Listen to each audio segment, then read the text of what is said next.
యువత వ్యవసాయం వైపు మరలాలి. అంటే వ్యవసాయం లాభదాయ వృత్తిగా మారాలి. రైతును రాజుగా చేయడానికి గౌరవ ముఖ్యమంత్రి గారు రైతన్న మీకోసం కార్యక్రమాన్ని ప్రారంభించారు. ఇందులో పంచ సూత్రాలైన నీటి భద్రత, డిమాండ్ ఆధారిత పంటలు, అగ్రిటెక్, ఫుడ్ ప్రాసెసింగ్, ప్రభుత్వం నుంచి మద్దతు అనే అంశాలకి అధిక ప్రాధాన్యత కల్పించి రైతు సంక్షేమం కోసం ప్రభుత్వం కట్టుబడి పనిచేస్తుంది.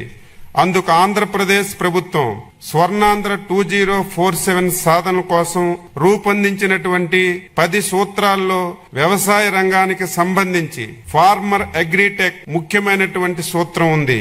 Deep technology, artificial intelligence, internets of things, drones, robotics, ఉపగ్రహ ఆధారిత వ్యవస్థల వంటి ఆధునిక సాంకేతికల ద్వారా వ్యవసాయాన్ని లాభసాయకంగా మార్చడానికి, అధిక ఆదాయ రంగంగా తీర్చిదిద్దేందుకు గౌరవ ముఖ్యమంత్రి గారు దిశానిర్దేశం చేస్తున్నారు.